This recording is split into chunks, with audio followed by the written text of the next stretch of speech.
Numerous reports indicate that manufacturing has emerged as the favorite target of ransomware groups and hackers.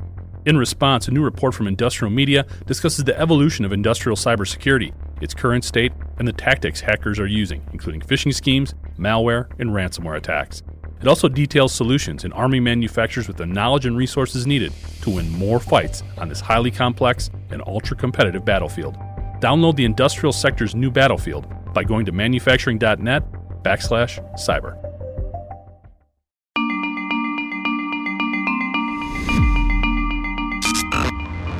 Hi, I'm Jeff Ranke, Editorial Director of Manufacturing.net and Manufacturing Business Technology. Welcome to Security Breach.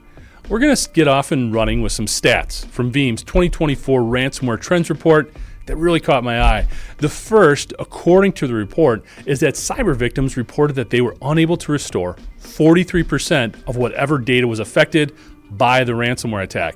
This reaffirms what a number of security breach guests have stated about trusting hackers after paying their extortion demands.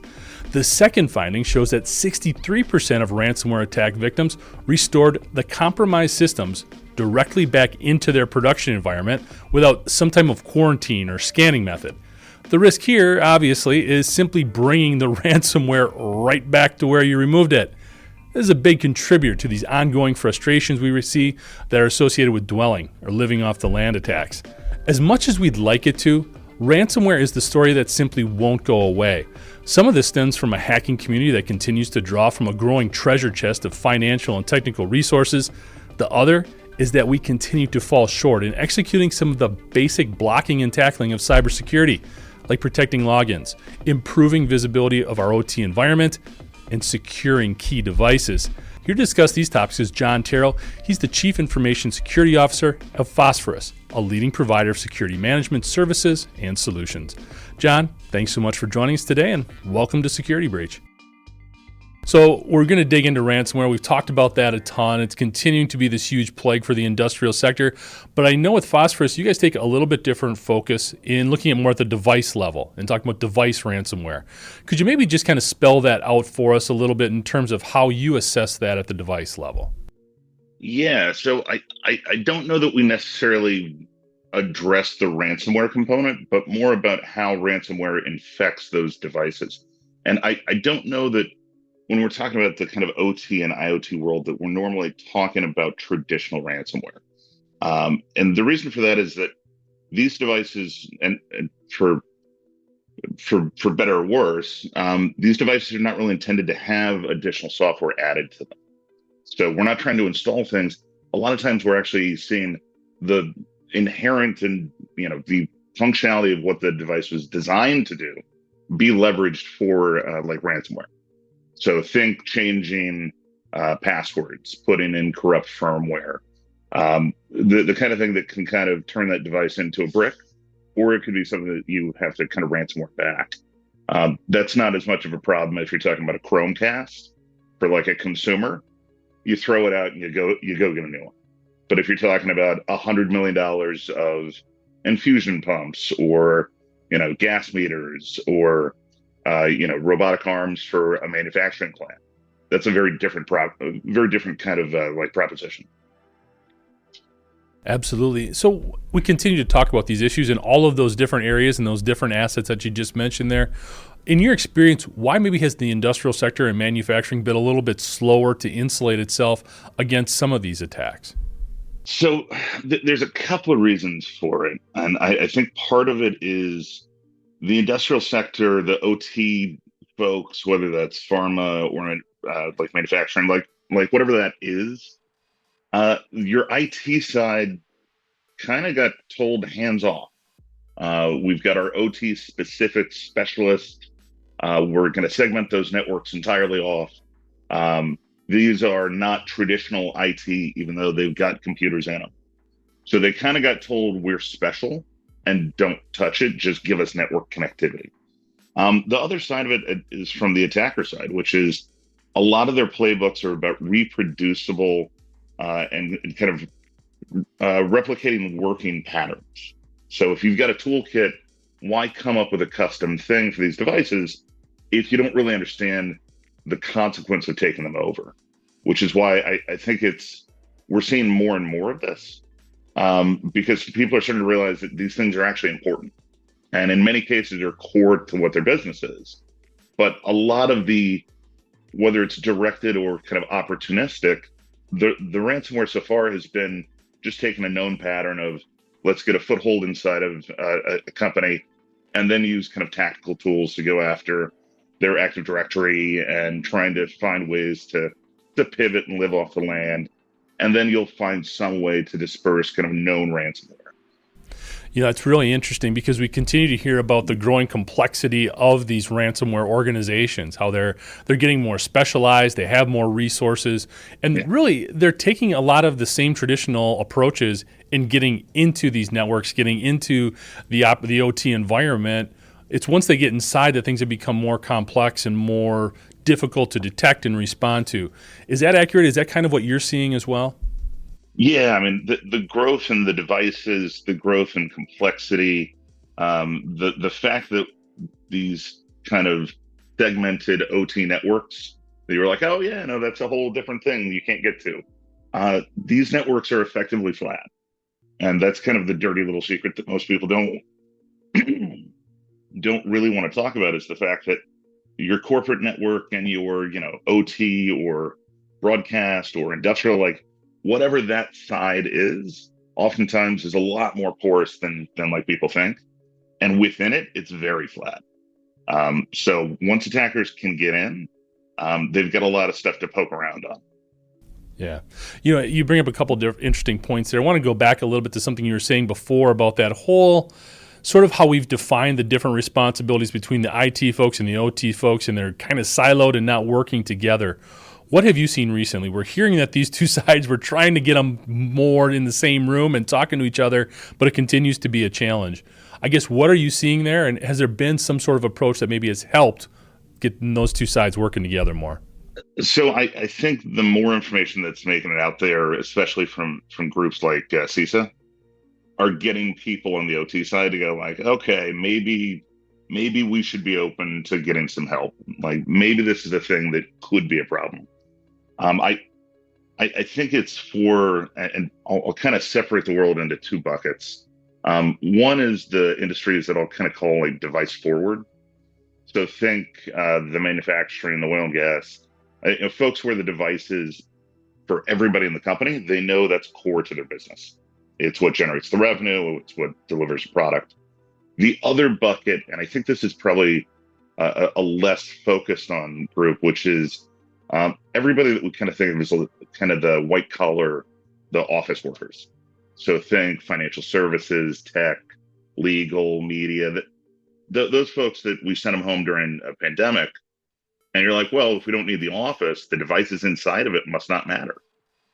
And you're like, well, that's actually not the case, because once we go back, your general counsel still has a printer, your CEO still has a phone on his desk, your board, still has teleconferencing equipment. There's door controllers, there's cameras, like there's a lot of that stuff that I think is not thought of in the kind of OT world. But if you take out the HVAC system for a building, in most places, you can't work in that building anymore. We talk about ransomware computers, but if you take over the elevator controller for a building, you can start ransomware people. I think that's just a different thing that we've not seen a lot of, but we're seeing more and more of it. Absolutely. A couple things to dig in there. First of all, when we talk about, and you mentioned the people element of ransomware and of cybersecurity, it's becoming more and more prominent. It's becoming a bigger part of the conversation. As we bring on more devices and we have more people using them, where do you think the focal point needs to be? Is it on securing those devices when we bring them in, or training the people to understand their role in cybersecurity with all this new technology? So I don't know the right answer to that. And I think it kind of goes back to the question that you had brought up around like the OT side of the network and like the folks that are focused on those devices. A lot of times when we're thinking about these things, the people that are bringing them in are not the IT group.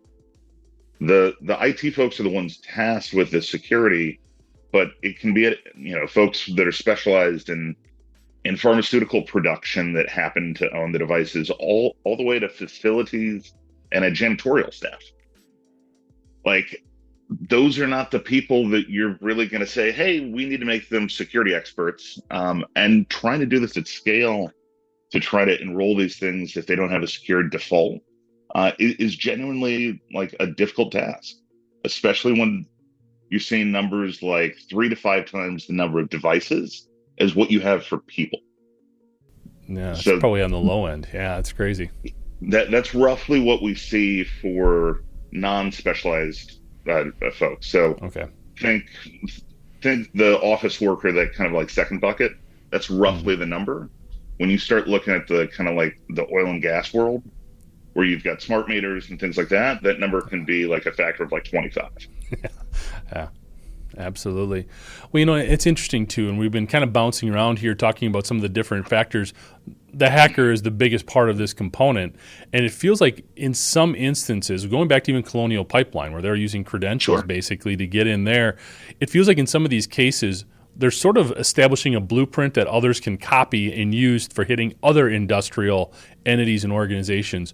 What are you seeing there in terms of the hackers seem to be learning a lot more quickly than we are in terms of best practices?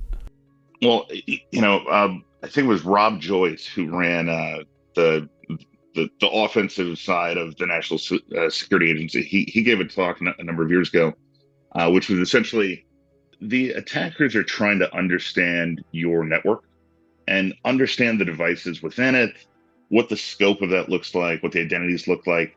I think that's the start of that.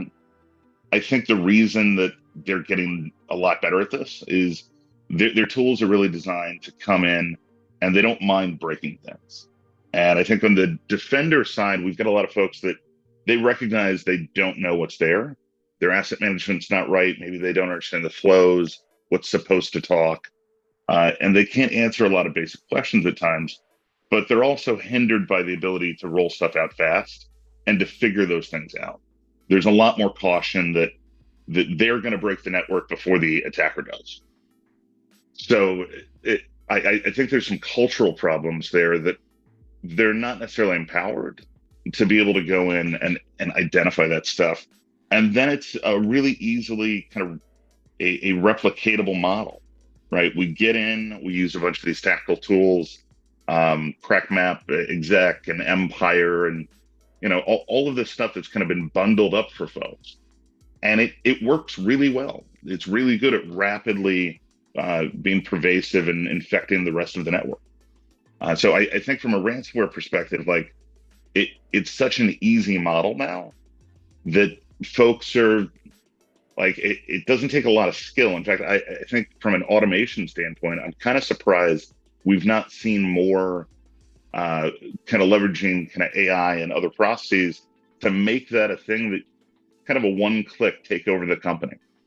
I've kind of speculated for years that like you would think you'd see more of this with kind of these kind of loud, almost like kind of cyber weapons that they just come in and rapidly take over. And I think part of the reason we've not is the attackers don't have to. The tactical kind of one-off is still so easy. They come in, they get a foothold, they use Mimikatz and some other stuff. They find a way to pivot, and then they can disseminate these binaries, and it just kind of works. Do you think the segmentation strategies that have been implemented have prevented that somewhere, or is it just a choice by the hackers? So, putting on a different hat, in a previous life, I had co-founded a microsegmentation startup.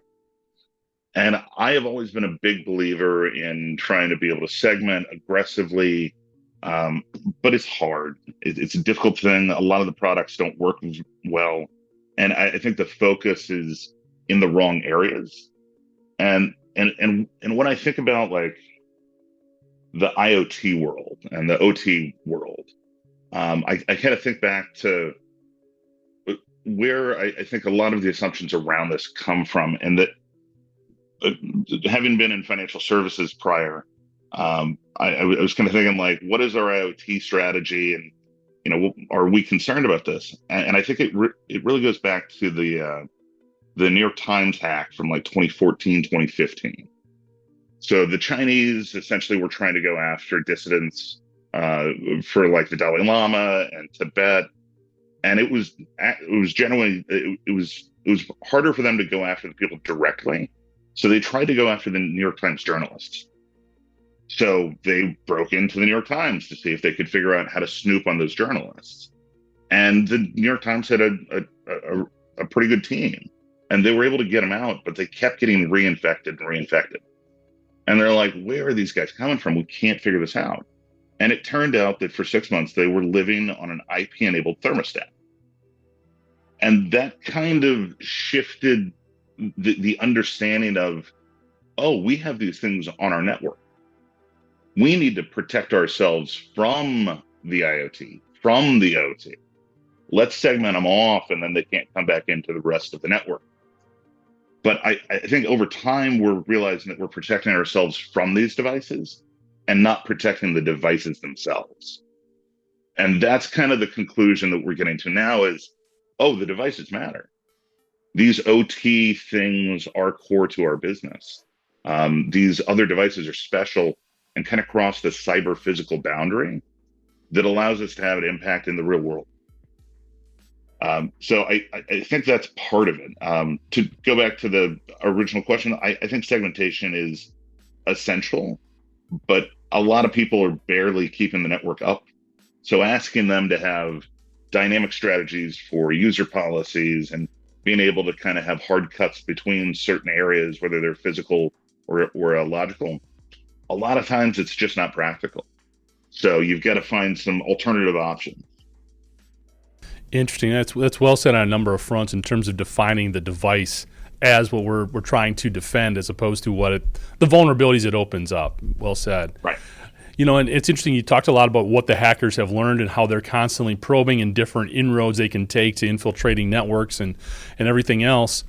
What have we learned on the good side? What are the good guys learning from these attacks, or what are some of the biggest improvements maybe you've seen in the last couple of years? To me, the last 36 months on the industrial side for cybersecurity has been huge, leaps and bounds in terms of the levels of improvement. But what are you seeing? I mean, I will credit CISA. I think they have been able to show to shine a light on a lot of the attacks that are going on within that industry. Whether that's utilities, municipalities, that I think that's been kind of the big wake up call.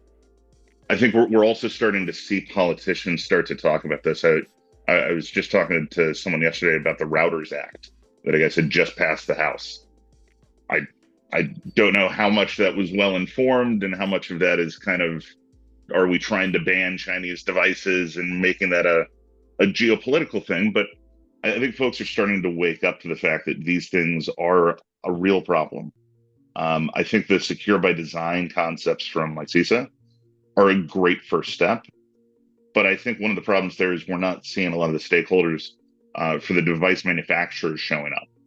It's the security industry, it's big tech, it's folks that are very well-meaning. I think have made a meaningful improvement to security for a lot of consumer devices.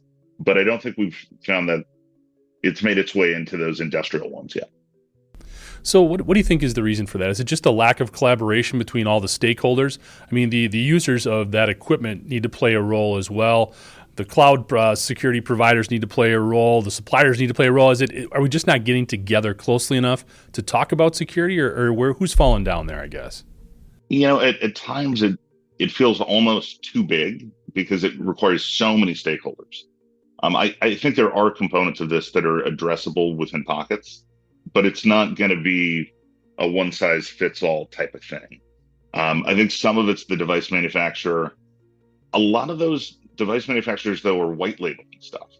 So you've got the same devices just getting repacked in different boxes. The software gets tweaked a little. It gets a logo swapped out. I think a lot of that's a problem, too, and that we've gotten used to cheap devices, and we're generally happy about them. Like, is a vulnerability a problem? Not if it's not going to get exploited. And if it does, what are they going to do with it? If they can watch a camera, does that matter? Well, if that camera is pointed at a Bloomberg terminal, it might. If that camera is watching, like, a city park, it might not matter that much. So I don't know that there's any one fix to this. I think there are a lot of basic things that can be done around more secure defaults, around the ability to automatically update devices, not having, default passwords that you can instantly Google. I mean, just even the basics of like using a serial number from the box is better than starting off with an admin type of thing. So there's a lot of basics. I think also the software security world, if you look at Microsoft and Apple and Google and all the work that's been done around DEP and ASLR and all these things that made really meaningful improvements to make exploitation a lot more difficult, that stuff's not baked into most of that OT IoT world. I think like HP and some of the printer companies are really the only ones who've done anything with it. And that's just from some outside pressure from exploits from 15 years ago. But like it's not made its way in when they're running BusyBox and they've got 8 megs of RAM, and that's the entire thing. So it's definitely a different, like, it's a different thing, and I think we've really underestimated what these things can do from a software level and how that translates to the hardware and the physical world. Well, I think especially when we look at manufacturing, where uptime is the key, when we look at implementing these new technologies, we need to get up and running as quickly as possible because we've still got production goals to hit and everything else. Talk about updates. We've discussed patching before and what a challenge that can be, just because you're taking stuff offline to put that patch in or upgrade that software, whatever the case might be. It's an interesting dynamic, and I still think the manufacturers in particular still rely a little bit too heavily on the suppliers or even some of their network partners, especially when you look at the cloud, to provide sort of that organic security, and it's not probably at the level that it should be, or things just get misconnected or not connected properly, and in the meantime, there's a security vulnerability. I mean, they're still not thinking that these things are computers, right? They're thinking that these are part of a manufacturing facility, and it's like it was 30 or 40 years ago, and there's a person that's there. I don't think that they're thinking about it in the, if you could take over the brain for this device, what could you do with it? Like there doesn't seem to be that kind of like creative kind of maliciousness. The troubleshooting, yeah. The why would anyone want to do that question? Yeah. But I think, and just to give an alternative to the manufacturing side, stopping production is one thing. I think that's happening. What if you just stop part of the production or tweak it just enough where it's now a defective piece? A recall is a lot more expensive than pausing the production. So that, and I don't think we're necessarily talking about these things in the right light. For instance, when we discuss these devices, a lot of times we're talking about vulnerabilities and CVs and exploitability scores and all these flaws. And you hand somebody a list of, here are your problems. And they go, great, we believe you. Those are probably real, and we should probably address them. Whether the team you're handing it to is able to or not, that doesn't really convey the reality of this. If it's, hey, here are problems, and that shuts down production, your board is going to hear that and go, oh, that's problematic. This is not a pedantic list of problems that we're supposed to address over time.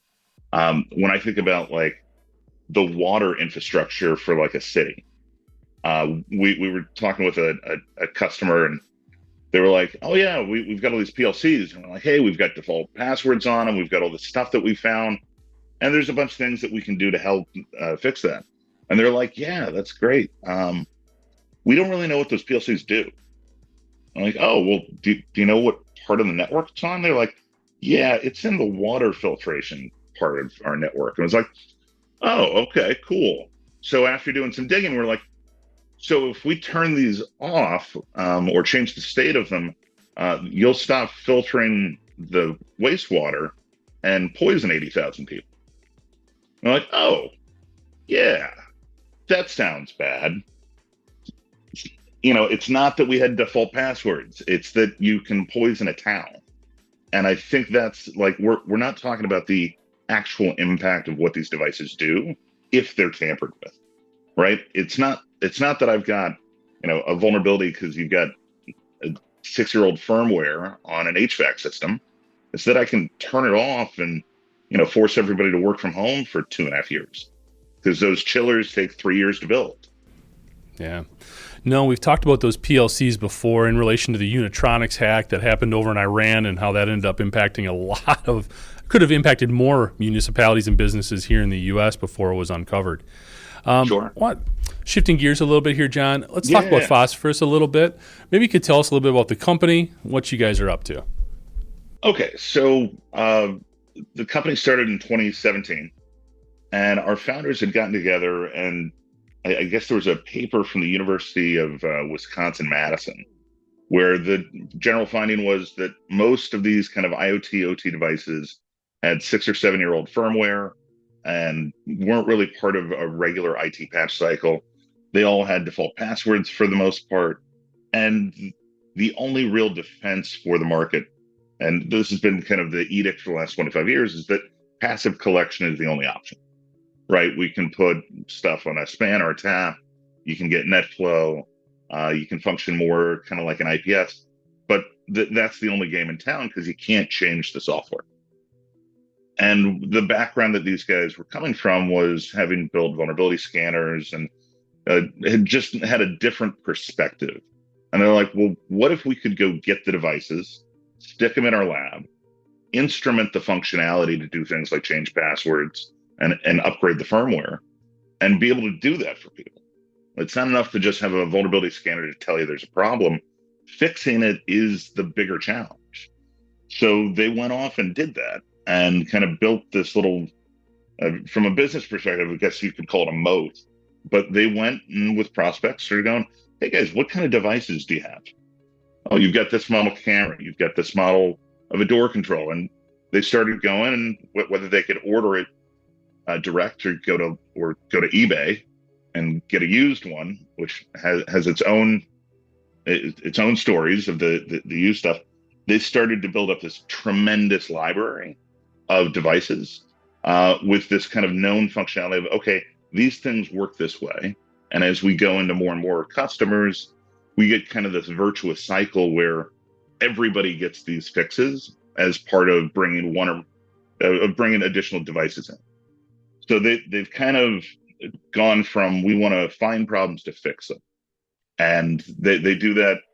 I think it's kind of closer to like, if I had to come up with an analogy, it's almost like a vulnerability scanner packaged with like a UiPath or something like that, where you can log into these tools. But what's unique about them is it's not just a web interface.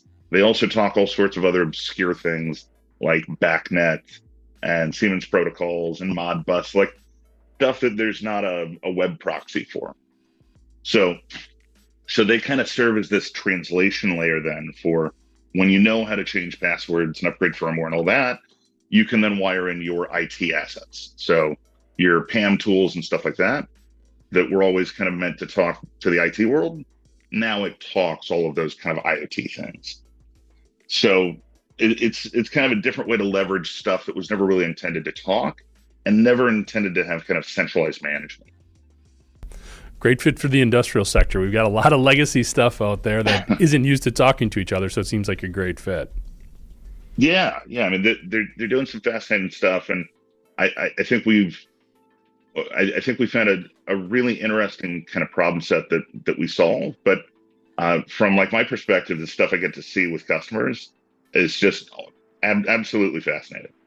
John, you've been talking about a lot of your past experiences. You've been a CISO for a number of different organizations. So going back a little bit to the people dynamic of cybersecurity, one of the ongoing challenges for manufacturers is just finding good workers for the plant floor. But then when we go into OT cybersecurity specifically, finding those folks is really, really hard, and it continues to be a challenge. What are some best practices or things that you've seen work in the past in terms of either growing those folks internally or going outside the organization to find them? I mean, my personal preference is to grow folks, to invest in not just training, but the mentorship around the right way to actually do these things. I think there's for lack of a better term, kind of a gap in knowledge that develops with people. And a lot of times they kind of don't speak up and say, hey, I don't know how these things kind of link up. And really pulling on that string and getting them to that next kind of plateau. Because otherwise, I think people make a lot of decisions without kind of critical thinking where they understand what's going on.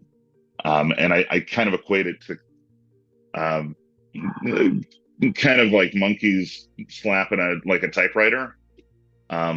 A lot of times with like software development, if they don't really understand it, they'll copy from from a site, and they'll put in snippets, and they'll try stuff until it works and not realize why it actually works or what they're trying to do. Like at some point, I think we need to back the basics for a lot of corporate America to just reinstate the scientific method, to be like, all right, what are you actually trying to prove out?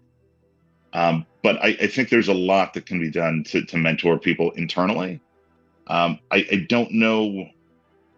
I don't know that there is any one program that kind of solves that. I think it's very industry specific, where you're trying to figure out what is that impact, how does that affect the business, what stuff should you actually, choose to prioritize, and don't afraid to be technical. I think a lot of people, for as long as I can remember, or just like, oh, connections matter, we can figure it out. There's always going to be somebody that can do that thing. And then you realize that 15 years later, they didn't learn not just how to write software, but just the basics of being able to read it. And then they don't know how something works, and you start having these gaps that develop. So this is all to say, I don't think there's one way to do it, but my preference is often don't try to bring in a bunch of people from the outside. We need to be better managers. Our job is to manage those people's careers. So it's not specific to OT, but I think there's some stuff that we can all do to build a better workforce. Well, absolutely, and there's never been more resources available, whether it's from folks that we've talked about CISA quite a bit here, a lot of other local security-based organizations, associations, professional associations, and suppliers. Sure. I mean, when you get into the big automation companies and other IT service providers, there's a lot of just organic material there that they're more than welcome, or more than ready to share with you. So John, 100%. John, this has been awesome. We've covered a lot of different stuff here. Kind of closing up, what do you see moving ahead? What are some of the big trends that you see having an impact in the next, we'll call it a year and a half? So we're going to see more devices. The growth in the devices is a parabolic curve. We've kind of topped out on the number of desktop servers, that kind of stuff. So you will see more and more of these OT, IoT devices. I don't know that they're going to be the initial point of exploitation. So gaining a foothold is probably not going to be the sensational story most of the time. I say most of the time because there are still millions of these devices that are on the public internet. You go through Shodan or Census, choose your favorite way to search for targets. There's a lot of that stuff out there. I think people are getting better about making sure that the sensitive stuff is on the internal side. I think and don't quote me saying 12 to 18 months, but I think we will see some of these techniques wormify. I don't know if that's going to be combined with AI. I don't know if that's going to be only for a single class of device. I think with a fairly moderate amount of effort, you could see this across, dozens or hundreds of devices just with default passwords and stuff like that. I think a lot of the industry has been focused on kind of traditional exploitation. And that's, hey, we're going to go, run an exploit, get a shell. Cool. What are you going to do with the shell now? A lot of that's been to pivot and do traditional ransomware. I think as I was saying a bit earlier, when you figure out that these devices, that some of them, if you can get a whole class of them, are worth, hundreds of millions of dollars, that's going to change the dynamic of where the incentives are. And I think the attackers, if you wave enough treats in front of them, they're going to go after it. So the more of these devices, the more that they cost, the more that they're going to impact the business. I think that's going to be kind of the direction that starts to go. And I think this will be informed by intelligence agencies to a certain extent. And the reason I say that is, if you look at the recent prisoner swap with Russia, one of the people that got swapped back to the Russians was this guy that they labeled Putin's traitor, with a D, not an ITOR. So he essentially, these guys had set up an organization where they broke into like the managing agent for like half of the S&P 500. And these managing agents were taking in your quarterly filings and function as like a law firm that would file that with the regulatory agencies. So they had a one-stop shop for what your earnings are going to be, and they decided to do a bunch of insider trading with it. So that's well and good. Where I was saying the intelligence agencies get involved is there's a lot of speculation that these guys were kind of, they had the technical skills, they could do hacking. They would have never known that that managing agent was the place to go after, or that, this gold mine was there, unless someone had informed them of it. And I think that's going to be that kind of linchpin, that the technical sophistication to go after these devices at scale is there. The value of these devices is there. I think there's this gap in the middle of kind of matching those two things. Someone's going to say, okay, this is the target. This is what it's worth to that business. And I think we're going to see more and more of that, where you're going to have some state actors that are kind of putting pressure to one side of a scale, and it's going to start informing what the targets are going to be. Yeah, no, that's scary. I mean, we've seen that on a somewhat of a different level with a lot of the supply chain hacks that we see in manufacturing. But if that starts worming into partner networks, that is terrifying. I mean, if we have our like Melissa Worm moment for the OT IoT world, I think that's going to set up a new era of what we're going to be talking about, because it's going to look very different than it looks right now. Thanks, John. And for more information on the work he and his colleagues are doing, you can check him out at phosphorus.io. Thank you for joining us today. And to catch up on past episodes, you can go to manufacturing.net, IEN.com, or mbtmag.com. You can also check Security Breach out wherever you get your podcasts, including Apple, Amazon, and Overcast. And if you have a cybersecurity story or topic that you'd like to have us explore on Security Breach, you can reach me at jeff@ien.com. For John Terrell, I'm Jeff Ranke, and this is Security Breach.